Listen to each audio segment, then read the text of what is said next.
Bonsoir et bienvenue dans les routes les plus dangereuses du monde. Ce soir, je vous emmène sur l'autoroute des vacances en Espagne, l'AP7 et l'AP9. Deux axes routiers qui comptabilisent à eux seuls plus de 20% des accidents. 10 millions de Français les empruntent chaque été en direction du sud et de ses plages. Ils se retrouvent au milieu des poids lourds surchargés qui mettent en danger la vie des automobilistes. Plus de 3 accidents mortels sur 10 ont lieu pendant la saison estivale en Espagne.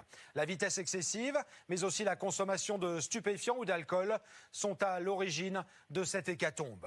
Espagne, les fous du volant sur l'autoroute des vacances. Accrochez-vous, c'est un document signé Jérémy Arnaudi et Ryan Indy. Valence, sur la côte est de l'Espagne, au bord de la Méditerranée. Une ville longée par l'autoroute AP7 qui relie la frontière française au sud de l'Espagne. Un des axes les plus mortels de la péninsule. Les soirs de week-end, des accidents spectaculaires s'y produisent, comme sur ces images de télésurveillance. Pour éviter ces carnages, Alberto et ses collègues de la garde civile, un équivalent de la gendarmerie en France, contrôlent le taux d'alcoolémie des fêtards qui sortent de discothèques. Des jeunes qui prennent le volant, souvent en ayant consommé de l'alcool ou des stupéfiants, et qui n'hésitent pas à forcer les barrages des forces de l'ordre. Au fur et à mesure, on réduit la voie centrale pour dévier toute la circulation du côté droit et l'envoyer finalement vers le rond-point où nous allons effectuer les contrôles. Le dispositif est en place. Alberto et Jorge, son équipier, vont rejoindre leurs collègues sur le rond-point pour faire les tests d'alcoolémie. Allons-y. Les deux gendarmes ont à peine le temps d'atteindre le point de contrôle qu'un de leurs collègues déclenche l'alerte. Une voiture vient de forcer le contrôle. À toutes les patrouilles, attention. Je répète, une voiture a forcé le contrôle. En forçant le barrage, le chauffard a failli renverser un gendarme espagnol. Par là, là-bas, là-bas. Avec sa voiture noire de grosse cylindrée, il tente d'échapper au contrôle. Il s'échappe, fonce, fonce, fonce. Alberto et Jorge prennent tous les risques pour le rattraper. Lancé à plus de 160 km/h, Regarde là-bas, il est là-bas. les gendarmes espagnols tentent de garder en visuel le fuyard qui va rapidement bifurquer. À toutes les patrouilles, il a dû rentrer dans le village. Le fugitif vient de sortir de l'autoroute. Va tout droit, tout droit. On cherche une voiture noire. Le chauffard s'est caché en banlieue de Valence dans les rues d'un village sans aucun éclairage. Les policiers ont perdu sa trace. Il n'a pas eu assez de temps pour disparaître aussi subitement. Tu penses qu'il a décampé ou qu'il s'est caché dans un chemin? Alberto a la bonne intuition. Le fugitif n'est pas très loin. En revenant sur l'autoroute, tout proche du village où le chauffard les a semés, Alberto et Jorge tombent nez à nez avec une patrouille de la police de Valence. Un homme est étendu sur la route. Peut-être le chauffard qui a forcé le barrage. Comment l'avez-vous trouvé? Nous étions sur la route du fleuve, la 71. On passait par là et on l'a trouvé comme ça, sur le sol. Les gendarmes espagnols sont persuadés qu'ils tiennent le conducteur de la voiture noire qui a failli les renverser sur le rond-point. Pour confondre l'homme au sol, ils doivent retrouver son véhicule. Où est ta voiture? Où est ta voiture, imbécile? Le jeune homme semble proche du coma éthylique, incapable de répondre ni de se lever. Bon, j'appelle une ambulance. Avant l'arrivée des secours, Alberto veut savoir comment le jeune homme s'est retrouvé au bord de la route dans un tel état. Cette nuit, tu es sorti en discothèque? Oui, Tu as bu de l'alcool? une vodka citron. Seulement une vodka citron. Et tu es arrivé ici en marchant ou tu es venu avec ta voiture? Je suis venu à pied. Pris en charge par les secours, le jeune homme est au bord de l'évanouissement. La discothèque est à plus de 10 km.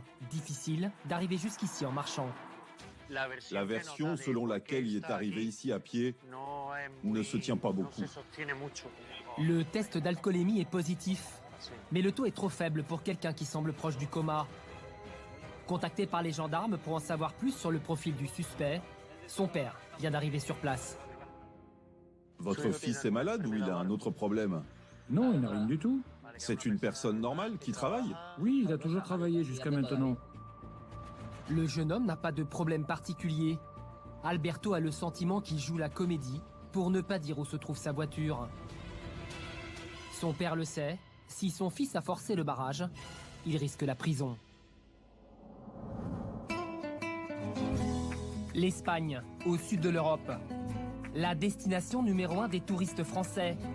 Plus de 10 millions envahissent la péninsule chaque année. Tous les étés, ils empruntent les autoroutes AP9 côté Atlantique et l'AP7 côté Méditerranée. Les deux routes les plus meurtrières d'Espagne. Dans le pays, près de 3500 blessés graves et plus de 1000 décès en 2021. En cause, des comportements irresponsables d'usagers qui conduisent trop vite. Souvent, sous l'emprise de stupéfiants ou de l'alcool. Un fléau chez les jeunes Espagnols. Dans ce pays passionné de moto, les deux roues confondent parfois l'autoroute avec un circuit. Des motards, victimes de chutes très spectaculaires. En Espagne, un accident de moto sur deux est mortel. Sur la P9 côté Atlantique, un microclimat crée un brouillard dangereux qui provoque des carambolages mortels. Des millions de poids lourds sillonnent la P9 et la P7 chaque année pour rallier les grands ports d'Espagne ou l'Afrique. Des monstres de l'asphalte parfois hors de contrôle qui emportent tout sur leur passage et provoquent de véritables carnages. Des poids lourds qui, l'été, se retrouvent au milieu des camping-cars et de caravanes de vacanciers distraits, avec des véhicules souvent trop chargés. Pendant 2 mois, nous avons rencontré les usagers de ces deux autoroutes qui longent les côtes de l'Espagne. Des chauffards ivres. Oui, je bois et je conduis. Des victimes de sorties de route spectaculaires. Ce que j'ai fait, c'est que j'ai failli la tuer. Et des motards qui ont frôlé la mort. Sur les routes de la péninsule, un accident grave est signalé toutes les 5 minutes. Pour traquer les délinquants de la route, les forces de l'ordre espagnoles disposent de moyens hors normes. Des voitures de grosses cylindrées, des hélicoptères et des armes de guerre. Ils n'hésitent pas à employer la force pour rattraper ceux qui tentent de leur échapper. C'est un profil qui va aller directement en prison. Notre objectif, c'est de le retirer de la circulation pour toujours. Embarquement avec les gendarmes et les policiers ibériques sur les deux routes les plus dangereuses d'Espagne.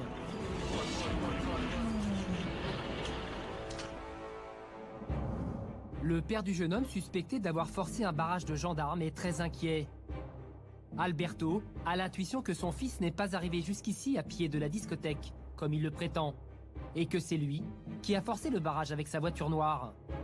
Pour le confondre, le gendarme doit retrouver le véhicule et prouver que c'est bien le jeune homme qui le conduisait. Regarde, elle est là, la voiture noire. La voiture est en contrebas, sous le pont de l'autoroute. Tu la vois, la voiture? Là où le conducteur de la voiture folle avait semé les policiers lors de la course-poursuite. On va voir là-bas, si c'est bien la bonne voiture. La voiture est seulement à une centaine de mètres de là où le jeune homme a été retrouvé sur la route. Le gendarme en est sûr, c'est celle qui a forcé le contrôle. D'abord, on va vérifier que la voiture appartient au jeune homme. L'immatriculation est 14 1 Bravo Yankee.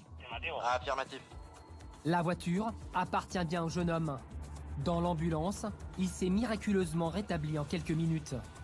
Pour Alberto, pas de doute, c'est bien lui, le chauffard à l'origine du délit de fuite de la nuit dernière. Ce que tu nous racontes, ce n'est pas ce qui s'est passé. D'accord? Le jeune homme se sent coincé. Il va perdre son sang-froid face aux gendarmes. Je ne suis pas là pour que tu essaies de me piéger maintenant. Tu as compris? Son père tente de le calmer. Ne me fais pas chier, papa. Ils sont là pour me piéger. Et toi, tu dis oui à tout. Est-ce que vous pouvez arrêter de m'emmerder? Alberto, lui, reste calme et remarque des traces de boue sur les chaussures du jeune homme. Qu'est-ce que tu regardes? Rien, rien. Je vois juste que tu as les mêmes taches que sur mes chaussures. Oui, et alors?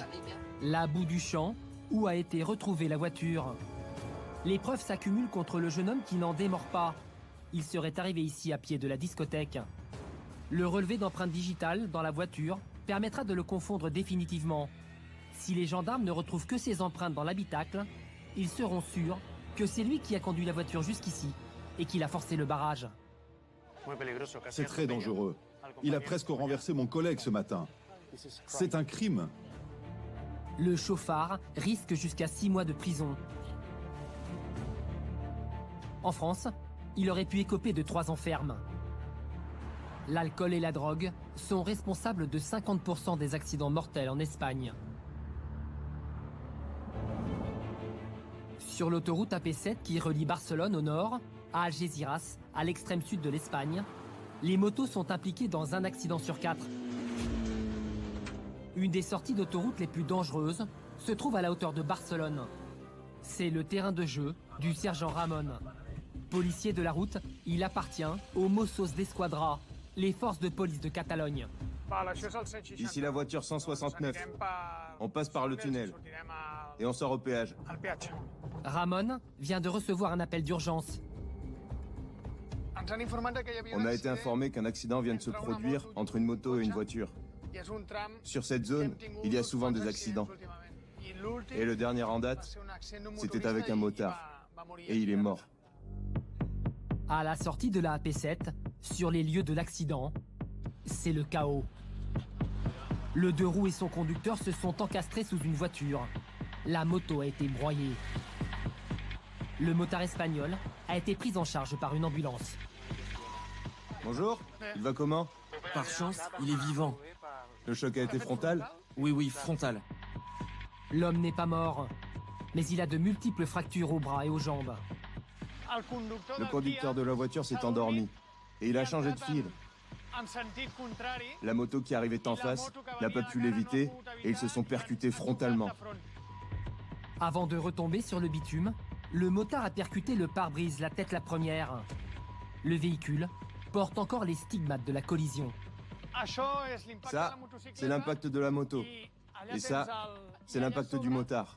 Ensuite, le conducteur de la moto est passé par-dessus la voiture. Vu les dégâts sur la moto, le pilote aurait pu être plus gravement blessé. Il a eu beaucoup de chance. Le conducteur de la voiture, un Espagnol d'une 40aine d'années, s'est endormi au volant. Il a provoqué une collision qui aurait pu être fatale au motard. Tout va bien? Oui, un peu sous le choc quand même de ce qui s'est passé. La fatigue, la première cause de mortalité sur les autoroutes espagnoles. Une fois sur 2, les motards ne survivent pas à un tel choc frontal. On remarque qu'il y a de plus en plus d'accidents de moto depuis plusieurs mois. On essaie de savoir pourquoi ça augmente comme ça et pourquoi c'est aussi grave. En 2021, en Espagne, les motards ont été victimes de 25% des accidents mortels. En cause, les comportements inconscients des conducteurs de 2 roues espagnols. En 2021, ils ont obtenu l'autorisation de rouler à 40 km/h sur le bord des routes pour éviter de slalomer entre les voitures. Une manœuvre tout aussi dangereuse et interdite en France. Des pilotes qui franchissent les lignes blanches, multiplient les excès de vitesse et utilisent les autoroutes pour faire des courses sauvages, lancées à plus de 260 km/h. Des courses entre motards, mais aussi avec des voitures de grosse cylindrée. Des excès de vitesse qui provoquent des accidents graves. Et très spectaculaires.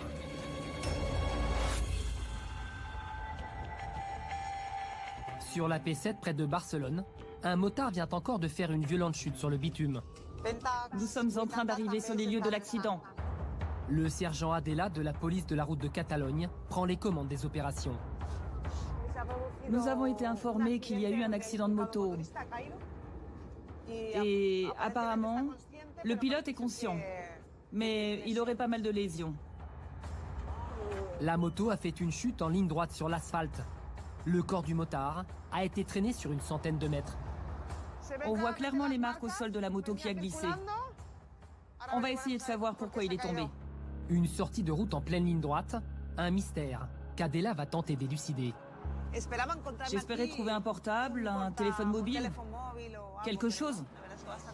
Je cherche les motifs de distraction.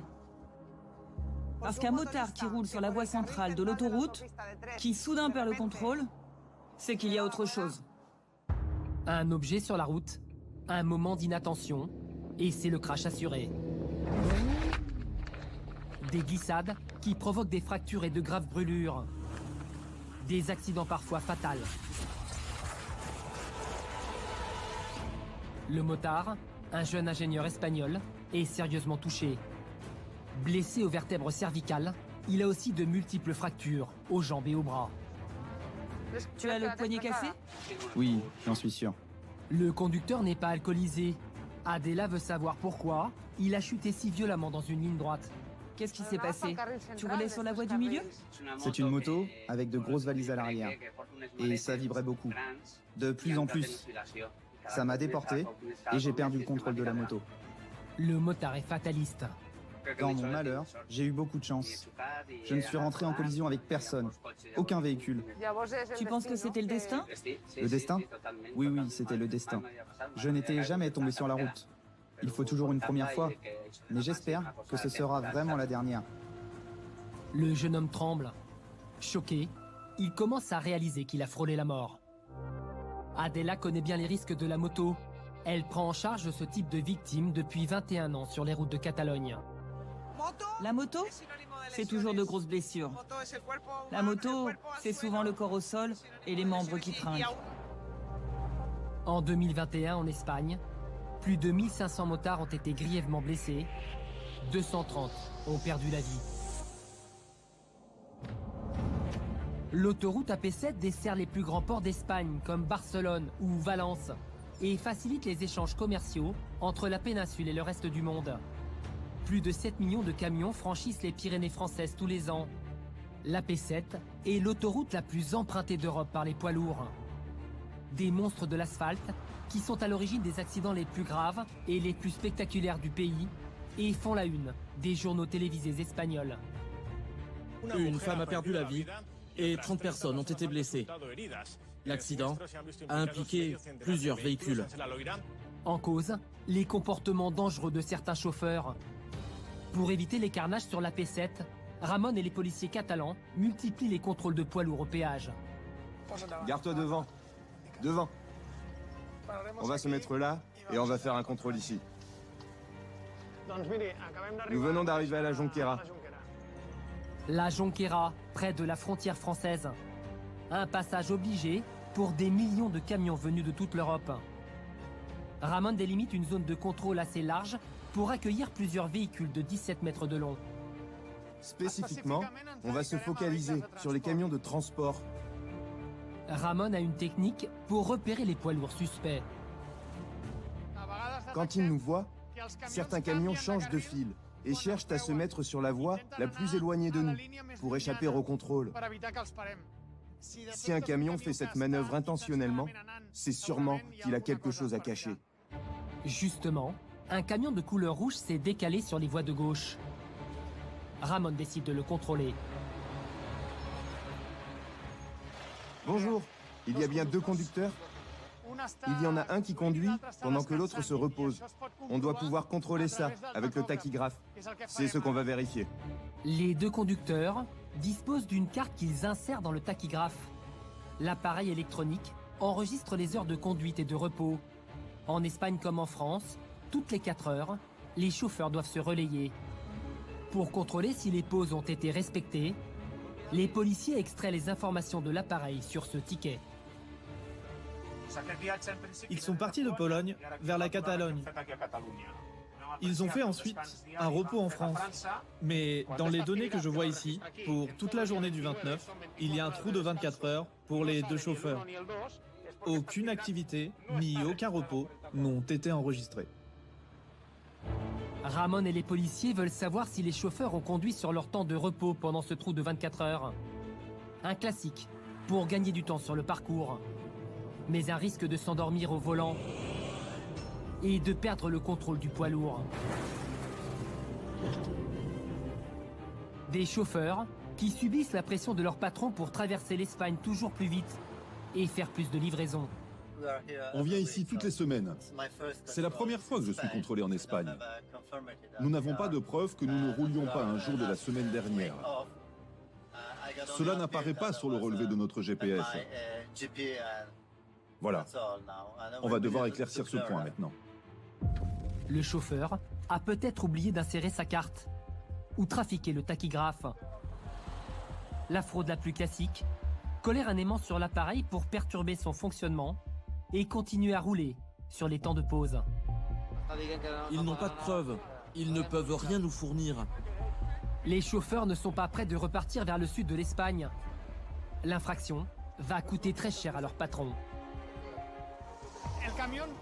Le camion va sûrement être immobilisé. Le problème est qu'il y a une infraction pour chaque conducteur. C'est combien l'amende? C'est 1 000 € par conducteur. Si les policiers espagnols sont intransigeants avec les chauffeurs, c'est parce que les accidents avec les camions sont souvent fatals sur les autoroutes de la péninsule. En 2021, plus de 10% des accidents mortels ont été provoqués par des poids lourds. En cause, la fatigue, mais aussi des comportements irresponsables de certains chauffeurs. La P7, une très grande ligne droite sur des milliers de kilomètres, des trajets longs et ennuyeux. Pour passer le temps, certains routiers font même la fête dans leur camion, comme ce chauffeur des pays de l'Est qui danse dans sa cabine alors que son poids lourd roule tout seul. Un moment d'inattention au volant d'un camion de plus de 40 tonnes, c'est la garantie d'une sortie de route très spectaculaire. Des coups de folie qui peuvent coûter la vie aux usagers qui croisent leur route, mais aussi aux chauffeurs. Comme la fatigue et les comportements dangereux au volant, les poids lourds surchargés provoquent aussi des accidents majeurs. En plus de vérifier les heures de route des chauffeurs, les policiers espagnols contrôlent aussi le poids de leur camion. Sur un autre péage de l'AP7, le sergent Adela en a repéré un avec une benne remplie à ras-bord. Vu comment il est chargé, on va peser la cargaison sur cette balance. Il faut vérifier qu'il ne circule pas au-delà du poids autorisé. C'est dangereux? Oui, c'est dangereux. Et légalement, il y a un poids maximum à ne pas dépasser. Les balances sont à 0. Stop! C'est bon! 3500 kg de ce côté et 3850 kg de ce côté-là. Le pesage se fait en plusieurs fois, au niveau des essieux, de chaque côté du camion. C'est bon, c'est bon! Le chargement fait partie des matières les plus lourdes à transporter. Qu'est-ce que c'est? Du sable. C'est du sable.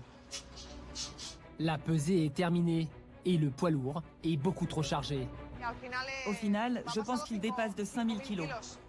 C'est une infraction grave. Il a 47 tonnes et il a une autorisation à 38. Il exagère un peu. 5 tonnes au-dessus de la limite autorisée aurait pu lui coûter près de 1 500 € dans l'Hexagone et le double si c'est une récidive. En Espagne, l'amende est moins salée qu'en France. 900 €. Et 630 € si le chauffeur paie sur le champ. Je vais aller lui signifier. Allez. Vous savez que vous êtes en surpoids? Non. Nous avons pesé et vous transportez 47 tonnes. Oh mon Dieu, c'est pas possible. Nous avons une feuille de suivi avec le lieu où on fait le chargement. Mais nous ne savons pas le poids chargé. Vous devez savoir quand vous freinez si le véhicule peut répondre. Le camion répond. C'est un 4 roues. Donc pour vous, 5 tonnes de plus, c'est pas grave. C'est l'expérience, vous savez. Le chauffeur tente d'amadouer Adela. Mais en plus de l'amende, la policière va alourdir les sanctions. Je vais devoir immobiliser votre véhicule. Vous allez sortir l'excédent de poids. Vous ne pouvez pas continuer à rouler comme ça. Eh oui. Un déchargement de sable sur l'autoroute, une opération qui va prendre plusieurs heures. Adela contrôle aussi le tachygraphe du chauffeur. Elle ne compte lui faire aucun cadeau. Un camion en surpoids, c'est comme une bombe sur l'autoroute. On parle d'au moins 38 tonnes en mouvement. Un accident contre un camion, c'est comme un accident contre un immeuble. C'est terrible. Tous les ans sur la P7, des camions surchargés provoquent des accidents mortels. Un simple coup de vent et le poids lourd perd l'équilibre. Les sorties d'autoroute en Espagne sont connues pour leurs virages parfois serrés. Dans les courbes, le surpoids ne pardonne pas. Au moindre freinage en cas de pluie, le monstre de l'asphalte emporte tout sur son passage. En 2021, plus de 10 000 accidents de poids lourds ont été recensés. Une centaine de chauffeurs de camions ont perdu la vie. C'est 2 fois plus qu'en France. C'est dans l'agglomération de Valence, en bas de l'autoroute AP7, que le nombre d'accidents de la circulation est le plus élevé, avec une collision toutes les 15 minutes. La route, un espace dangereux pour les usagers, mais aussi pour les gendarmes. Au quartier général de la Guardia Civile de Valence, Alberto prend son service. Le gendarme sécurise les routes depuis 15 ans. Il a déjà perdu plusieurs collègues, morts en service. Le plus grand risque que nous avons dans ce travail, que quelqu'un ne nous voit pas. Il nous écrase et au final, les victimes, c'est nous et nos familles. S'il n'a encore jamais eu d'accident, c'est parce que le jeune homme de 35 ans est très prudent. Le gilet jaune, toujours. Toujours la sécurité en premier. La tenue, c'est la première protection des gendarmes de la route. Alberto et ses collègues risquent leur vie tous les jours pour porter secours aux usagers. Ils nous ont avertis de l'incendie d'un véhicule sous un pont. Il est sur la plus grande artère de Valence, qui va en direction de Madrid. L'accident a eu lieu à l'échangeur entre l'autoroute A3 et l'AP7, à quelques kilomètres de Valence.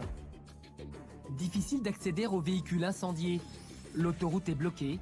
Une voiture est tombée en panne sur les voies. Elle pourrait provoquer un carambolage. Alberto doit la retirer au plus vite de la circulation. Stop! Stop! Dans le flot des voitures, le gendarme pousse le véhicule. Il faut faire vite. Un usager pourrait les faucher. En avant! Allez, en avant! On va jusqu'à la station essence. Alberto se méfie toujours des interventions AP sur l'autoroute, car les gendarmes espagnols sont régulièrement victimes d'accidents. Comme sur ces images, où des automobilistes lancés à toute vitesse frôlent les forces de l'ordre et percutent leur véhicule. Aidé par les occupants de la voiture, Alberto a pu dégager le véhicule et rétablir la circulation. Doucement. Allez, doucement. Freine, freine, freine.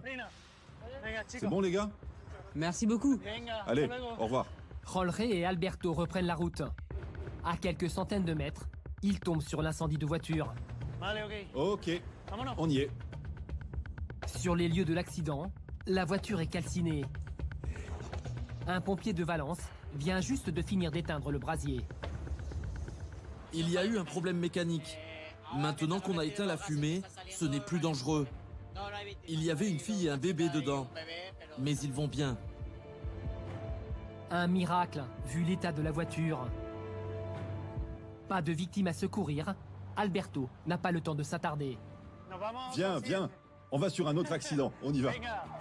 À Valence, les accidents se succèdent. Près de 4 toutes les heures. Pour secourir les usagers au plus vite, depuis 14 ans, Jorge passe sa journée à rouler, pied au plancher. Tu n'as jamais peur de conduire aussi rapidement? Non, jamais. C'est une question de confiance. Ce gendarme de 48 ans, originaire de Valence, est un passionné de ski et de course de moto. Ancien chasseur alpin, il aime les grands espaces, l'adrénaline et la vitesse. Pour conduire vite et sans danger, il a suivi une longue formation. Ce sont 3 mois intensifs de cours de conduite. Ils nous ont confrontés à toutes les situations.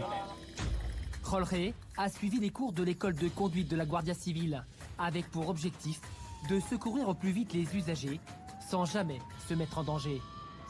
Vous apprenez à conduire très vite? Très vite? Non, mais avec habileté. Il y a beaucoup de gens qui vont vite, mais ils finissent toujours par se planter.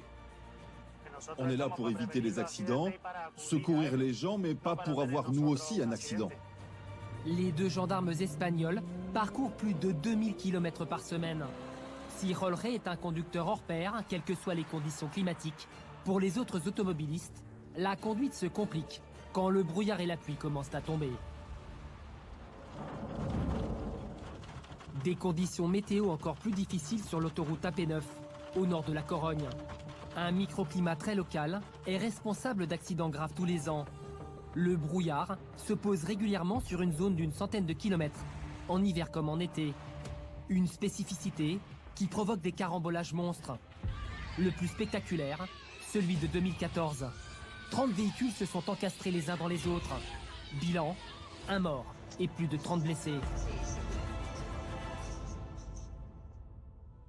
Très tôt le matin, la brume s'est levée, mais les voies sont glissantes. Et déjà, le premier accident pour Hector.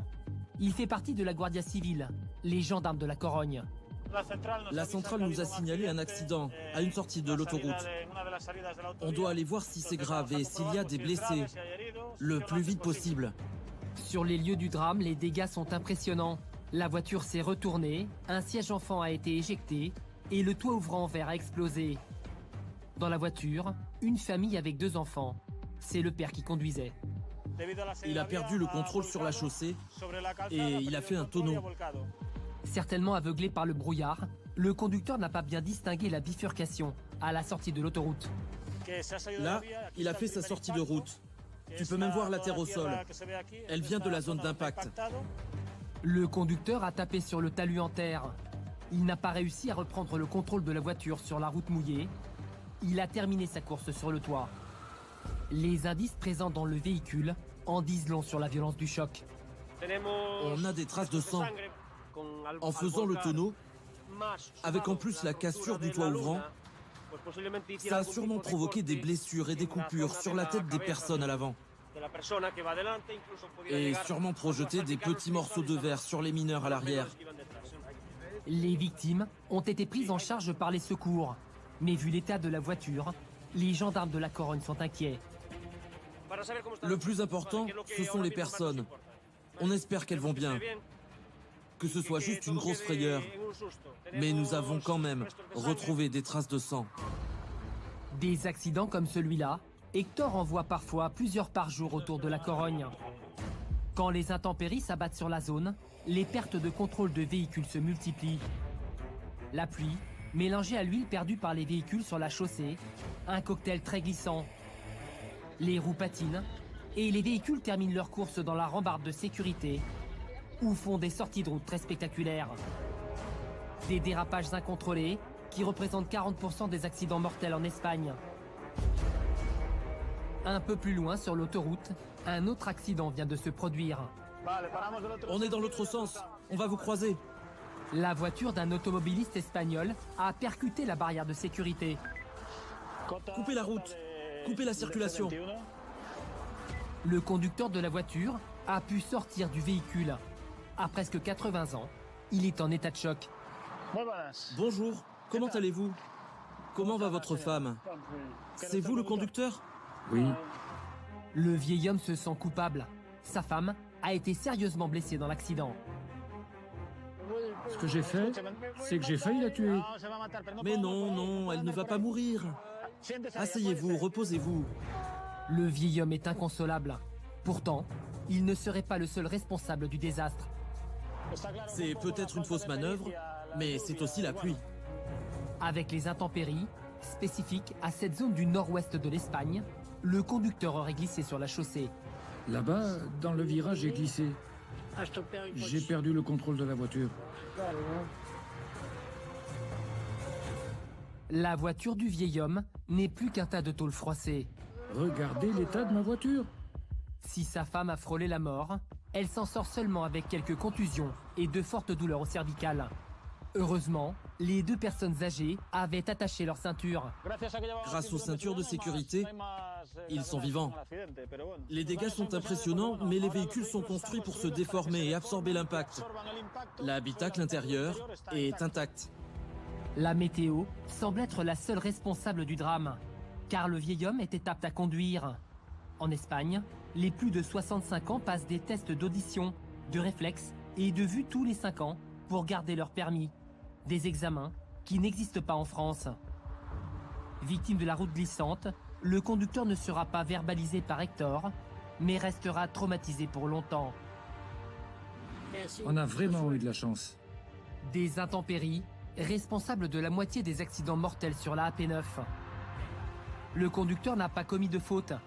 Avec les informations qu'il a fournies à Hector, les gendarmes pourront conclure que le mauvais temps est la cause principale de l'accident.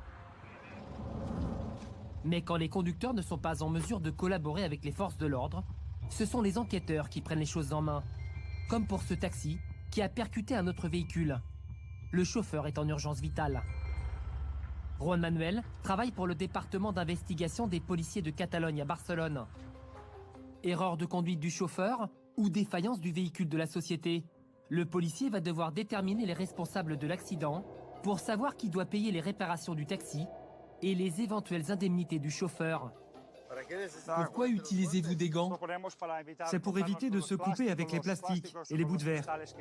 L'enquêteur récupère des informations sur l'épave pour reconstituer le déroulement de la collision avant, pendant et après l'impact. On va déjà aller voir à l'intérieur de la voiture. On a remis les éléments éparpillés suite au choc dans le véhicule, comme la porte et les pare-chocs. On va les retirer maintenant pour accéder au boîtier de l'airbag. Le boîtier de l'airbag contient de précieuses informations, comme la boîte noire d'un avion après un crash. Juan Manuel cherche un accès au boîtier de l'airbag, situé derrière la boîte de vitesse. Il doit être visible de ce côté-là. Le système de contrôle de l'airbag du taxi, c'est ce boîtier jaune, indispensable pour reconstituer le déroulement de l'accident. Dans ce boîtier sont enregistrées des informations. On cherche les 5 secondes avant la collision. Ça donne des renseignements sur la vitesse ou le temps de freinage juste avant l'accident. On va essayer de l'extraire pour obtenir les données. Juan Manuel arrache toutes les armatures en plastique qui protègent le boîtier pour enfin y accéder. C'est le boîtier que nous cherchions. Nous allons l'emporter pour faire l'extraction au bureau. Pour compléter l'enquête, en plus des photos, le policier va modéliser l'épave du taxi avec un scanner installé sur son smartphone. Un moyen d'évaluer la puissance de la collision. On se rend compte comment les essieux se sont tordus, déformés. Et le résultat est impressionnant. Le taxi a été reconstitué en 3 dimensions. Chaque impact sur la carrosserie a été représenté. Ça va nous permettre de comparer la structure de ce véhicule avec un véhicule neuf, sans déformation. À côté de Barcelone, au siège des policiers de Catalogne, 5 agents mènent plus d'une centaine d'enquêtes par an pour déterminer les causes des accidents les plus graves. Pour travailler, Juan Manuel dispose d'équipements techniques sophistiqués. Je connecte le boîtier à cet appareil, ce qui nous permet d'extraire les informations qu'il y a dans le boîtier de l'airbag de la voiture accidentée. Ensuite, je le connecte à l'ordinateur. En quelques secondes, les informations sur le crash du taxi sont détaillées dans un rapport. Le plus intéressant, ce sont les 5 secondes avant la collision. Une information cruciale sur la vitesse, le mouvement du volant. On voit bien ici que le véhicule a réduit sa vitesse et l'activation du frein. La vitesse et le freinage vont permettre d'illustrer la violence de l'impact entre le taxi et l'autre véhicule. 5 secondes avant l'impact, il était à 101 km/h. Ensuite, à partir du moment où il a activé le frein, on note une réduction de la vitesse. Le dernier enregistrement est à 63 km/h. 63 km/h. La vitesse à laquelle le taxi, représenté en bleu dans la simulation, a percuté l'autre voiture. Grâce aux données de vitesse, de freinage et de distance, Juan Manuel peut même obtenir une simulation en 3D de l'accident. Une enquête cruciale pour le chauffeur, sa famille et la compagnie de taxi, car le crash a fait des victimes. Dans cet accident, il y a eu un blessé grave et un mort. Pour les victimes et la famille, c'est important de savoir ce qu'il s'est passé, qui circulait, à quelle vitesse, surtout quand il y a des morts. La famille a besoin de savoir. Selon les conclusions de l'enquête, le chauffeur de taxi se serait endormi au volant. Il serait donc responsable de l'accident. En Espagne, 28 millions d'automobilistes sillonnent les routes du pays chaque année. Dans l'agglomération de Barcelone, 1,2 million de voitures entrent et sortent de la capitale de la Catalogne tous les jours. La plupart empruntent la P7 qui traverse la ville. Une autoroute qui propose de nombreuses lignes droites, idéales pour les amateurs de vitesse. À la sortie d'une aire de repos, Ramon et les policiers catalans mettent en place un contrôle de vitesse, avec les mêmes appareils qu'en France. C'est un radar mobile de contrôle de vitesse. Évidemment, il y a deux parties. L'appareil photo et l'autre partie, c'est le capteur de vitesse. Les autoroutes sont limitées à 120 km/h contre 130 en France. Une limitation de vitesse difficile à respecter. Les autoroutes sont des lieux qui donnent une fausse sensation de sécurité. Les configurations des voitures d'aujourd'hui sont plus confortables. Les gens pensent qu'il n'y a pas de risque. Les radars mobiles français sont plus tolérants que les espagnols. Pour une vitesse de 130 km/h, 117 serait retenu en France contre 120 en Espagne, avec une amende à la clé. Le radar prend en photo les plaques d'immatriculation et capte l'excès de vitesse. Des informations que Ramon reçoit directement sur sa tablette embarquée. La photo indique le lieu où s'est passée l'infraction, la vitesse maximale autorisée et la vitesse réelle du véhicule. Ramon et ses collègues ne font aucun cadeau aux usagers qui dépassent les limites de vitesse. Une voiture de grosse cylindrée vient d'affoler les compteurs. Je répète, BMW série 1 noir, 46, Hôtel Delta, à 188 km/h. 68 km/h au-dessus de la limite autorisée. N'importe quelle défaillance technique ou humaine à cette vitesse, c'est un accident grave, à coup sûr. Comme en France, les conducteurs espagnols disposent de 12 points sur leur permis. Avec un tel excès de vitesse, le chauffard risque gros. C'est bon, je l'ai localisé. Un motard de la police se lance à la poursuite de la berline allemande. Pas facile de la repérer dans le flot des voitures. Pour l'aider, l'hélicoptère de la police décolle. L'appareil, équipé d'une caméra embarquée, survole l'autoroute. Même à 500 mètres d'altitude, avec son zoom surpuissant, la caméra peut lire une plaque d'immatriculation et repérer les bolides qui explosent les limitations de vitesse. Depuis le cockpit, le chauffard va rapidement être repéré. Grâce aux images de la caméra embarquée, le motard va pouvoir le retrouver. La voiture est à 200 mètres devant toi, sur la voie centrale. Entraîné à pousser sa machine au maximum pour rattraper les fous du volant, le policier parvient à se hisser à la hauteur du chauffard et l'invite à sortir de l'autoroute.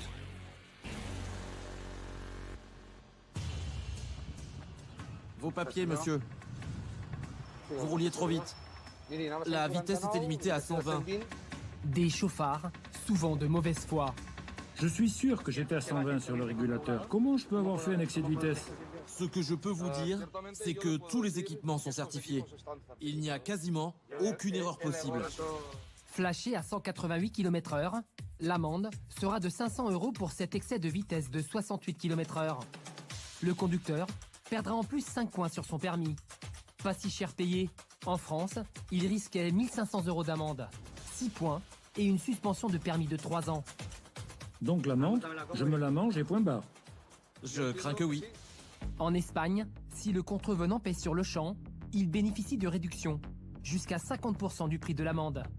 Des sommes encaissées directement par les policiers sur un terminal bancaire. Des comportements à risque tellement nombreux qu'un centre de contrôle du trafic traque 24 heures sur 24, 7 jours sur 7, les infractions et les dangers qui menacent les usagers. Pour surveiller la circulation, des dizaines de caméras ont été installées le long des autoroutes. Dans les bâtiments de la Direction générale du trafic routier à La Corogne, Ruben surveille les routes les plus importantes de la région. On a 300 caméras. On a un visuel sur toute la zone qu'on contrôle. Les zones importantes sont ici. Celle-ci, c'est la A8. On a une caméra fixe à hauteur de conducteur et une avec une vue aérienne en permanence. Grâce aux caméras, l'agent de contrôle du trafic peut repérer les bouchons, les accidents ou des comportements dangereux sur la route. Des problèmes qu'il signale directement aux gendarmes et aux automobilistes grâce aux panneaux d'affichage électronique. Ruben ne peut pas tout voir. Tous les jours, il reçoit aussi des appels d'usagers qui signalent des dangers sur les routes. Trafic. Bonjour. Il y a une voiture qui va en sens inverse. Ok, merci, dites-moi. La route AP9 Kilomètre 71. Ok, merci beaucoup. Il y a un véhicule qui roule en sens inverse. On va envoyer un message à toutes les patrouilles. En plus des gendarmes espagnols, l'agent doit avertir les usagers de l'autoroute AP9 pour éviter un carnage. Antonio, s'il te plaît. Tu écris ralentissement, véhicule en sens contraire. On met en place le plan de signalisation sur les panneaux de l'autoroute. Comme ça, les conducteurs sont informés. Grâce aux caméras de surveillance, Ruben donne une position précise du chauffard aux patrouilles de gendarmes. Des usagers qui roulent en sens inverse, des inconscients qui terrorisent les conducteurs qui viennent en face, bloquent le trafic et provoquent même de graves accidents. Grâce aux informations de Ruben, Hector part à la recherche du véhicule à contresens. Regarde, le panneau indique que quelqu'un circule en sens inverse. Toutes les patrouilles sont à la poursuite du chauffard. On aurait dû le croiser. Je ne sais pas s'il a continué ou s'il s'est arrêté dans le coin. Le conducteur est sorti de l'autoroute. Une des patrouilles de la Guardia Civile vient de... Sur un parking, les gendarmes de la route vont procéder au contrôle de l'individu. Allez monsieur, on va chercher les papiers du véhicule. L'homme fait mine de les chercher sur son téléphone. Je ne les ai pas. On attend, mais il semble qu'il n'a pas non plus de permis de conduire. Le chauffard n'a pas les papiers du véhicule, ni de permis. Hector veut savoir s'il était en état de conduire. Monsieur, venez par ici. On va faire un test d'alcoolémie, ok? Vous avez bu de l'alcool? Oui, j'ai bu 1 ou 2 bières. 2 bières. On va vérifier ça. L'individu a bu bien plus que 2 bières. Combien le taux? 1,06 g. 1,06 mg par litre d'air expiré, soit 2,1 g par litre de sang. C'est 4 fois le taux autorisé. Comme en France, le taux autorisé est de 0,5 g par litre de sang. On ne peut pas boire et conduire en même temps. Vous comprenez? Surtout sur 8 km, en sens inverse, et à plus de 2 grammes.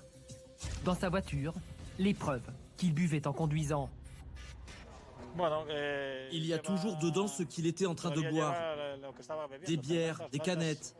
Il vient de consommer de l'alcool, c'est clair. L'homme va changer d'attitude et provoquer Hector et ses collègues. Oui, je bois et je conduis. On peut très bien prendre une bière et conduire, non? En fait, j'en ai bu 6 de bière. L'équivalent de 3 litres d'alcool. Le chauffard est à la limite de l'outrage. Devant les gendarmes, il va même s'ouvrir une dernière canette pour la route. Eh oui, mec, on est piétons. On peut boire maintenant. Qu'est-ce qui s'est passé? Racontez-moi. J'ai pris la voiture, mais j'ai bu. Et je deviens un peu fou quand je bois. Un comportement qui agace fortement Hector. Quelle patience il faut avoir. Ça, c'est un danger de la route. C'est une bombe. Tu roules avec ta famille tranquille et tu croises un mec comme ça, tu peux perdre ta vie. Notre objectif, le retirer définitivement de la circulation. L'homme, originaire des pays de l'Est, est connu des services de gendarmerie espagnole pour vol et des délits de droit commun. Il va directement passer par la case prison. Un chauffard ivre qui roule en sens inverse. Hector et ses collègues ont évité une tragédie sur la P9. Un choc de plein fouet aurait pu être fatal. En 2021, 60% des accidents mortels dans la péninsule sont des sorties de route ou des collisions frontales.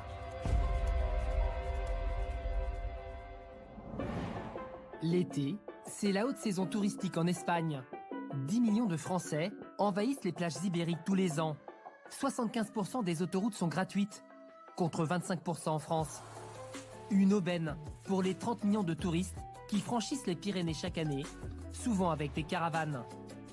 L'été, c'est aussi la période des accidents les plus graves. Plus de 3 accidents mortels sur 10 ont lieu pendant la saison estivale en Espagne.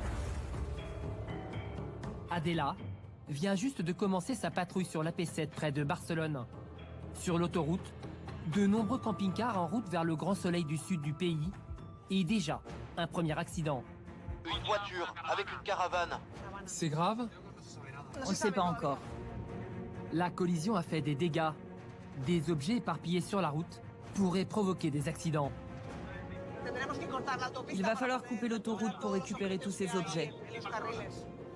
C'est la solution la plus extrême, mais la plus efficace et la plus sécurisée.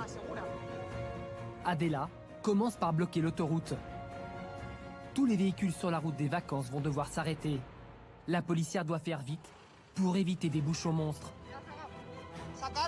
Il faut enlever ça, car ça peut provoquer des accidents. Ça m'inquiète surtout pour les motos. C'est une roue qui a explosé, c'est sûr. Ça, c'est la roue d'un camion. Regarde! Sur la route, des restes de pneus d'un véhicule de grande taille.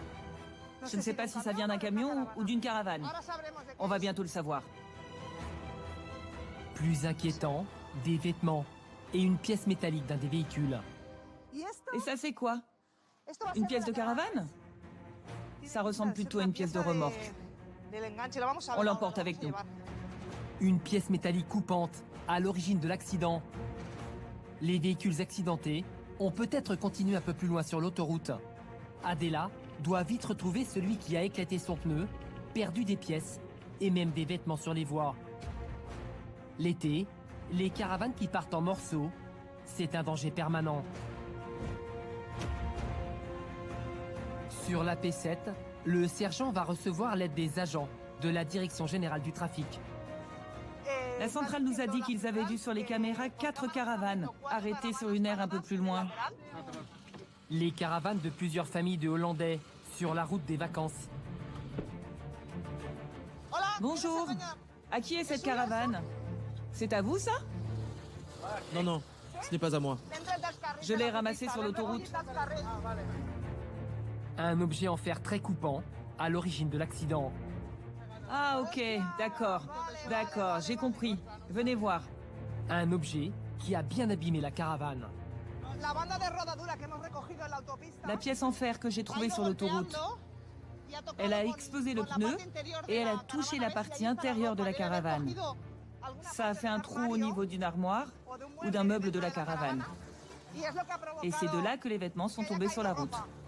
Le reste des vêtements s'est enroulé autour de la roue. À quelques kilomètres des plages de la Costa Brava, les vacances espagnoles des touristes hollandais ont failli se transformer en tragédie. Ça, c'était sur la route. Ça a touché mon pneu et ça a fait boum. Mon pneu a explosé. Ça fait vraiment peur. Les Hollandais ont évité le pire. Grâce aux pompiers et à Adela, ils vont pouvoir reprendre tranquillement la route des vacances vers le grand soleil du sud de l'Espagne. Toujours prêt à porter secours et à traquer les chauffards, la détermination des forces de l'ordre espagnoles a fini par payer. En 2020, l'Espagne est passée sous la barre des 900 morts sur la route. C'est 3 fois moins qu'en France. Une immense fierté pour tous les policiers et gendarmes espagnols qui sillonnent sans relâche les routes les plus dangereuses d'Espagne. Cette émission est terminée. Elle a été réalisée par les équipes d'AIMV et C Productions. Je vous donne rendez-vous pour un prochain numéro des routes les plus dangereuses du monde. N'oubliez pas, soyez prudents. À bientôt sur W9.